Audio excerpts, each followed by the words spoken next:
મોરબી અને નડગચોંડ ગામે એક જ રાત્રે બે ગામમાં ચોરીની ઘટના. નડગચોંડ ગામે કરિયાણાની દુકાનમાં તાળું તોડી ચોરી કરતી ગેંગ સીસીટીવી કેમેરામાં કેદ થઈ. ડાંગ જિલ્લાના વઘઈ તાલુકામાં આવેલા નડગચોંડ ગામે કરિયાણાની દુકાનમાં ચોરીની ઘટનાથી ચકચાર મચી જવા પામી છે.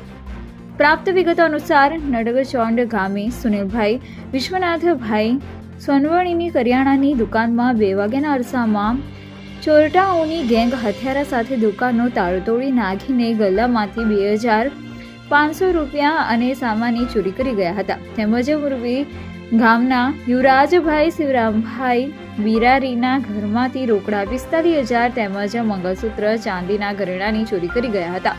ભોગ બનનાર દંપતીએ જણાવ્યું હતું કે અમે ચોરીની ઘટના બાબતે પોલીસને જાણ કરવામાં આવી છે. Reporter Vinod Pawar, BN news Gujarati, Dang. મારું નામ સુનિલભાઈ વિશ્વનાથ છેજોલે. હું નડગચોંડ ખાતે મારી દુકાન છે કિરાણાની અને રહેવાનું અમારે સુરગાના. રાત્રે 8 વાગે બંધ કરીને સુરગાને જઈએ અમે.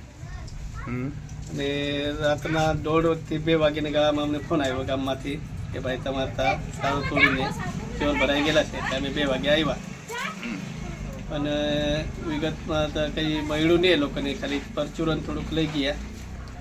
અંદાજે કેટલી રકમ ચોરાઈ હશે? અંદાજે 2,000 થી 2,500 રૂપિયાની જેવી. સામાનમાં કશું ચોરાયેલું છે ખરું? સામાનમાં તો કશું નહીં. એવું કઈ ઘરમાં કોઈ રહેતું છે? ઘરમાં ના, કોઈ નહીં રહી. એવું સારું. નિડર, નિષ્પક્ષ તેમજ પ્રજાપ્રિય ન્યૂઝ નેટવર્ક એટલે કે BN news Gujarati. BN news ગુજરાતીના ફેસબુક પેજને સર્ચ કરી લાઇક તેમજ ફોલો કરો. સાથે જ ઇન્સ્ટાગ્રામ પેજને પણ ફોલો કરો તેમજ યુટ્યુબ ચેનલને પણ સબસ્ક્રાઇબ કરો. BN ન્યૂઝ ગુજરાતી સર્ચ કરતાની સાથે જ તમામ સોશિયલ મીડિયા પ્લેટફોર્મ ઉપર BN ન્યૂઝ ગુજરાતીના ઓફિશિયલ પેજ આપને મળી જશે. તેમજ સમગ્ર ગુજરાતના સમાચારો સાથે BN ન્યૂઝ ગુજરાતીની સાથે રહી અપડેટ રહો.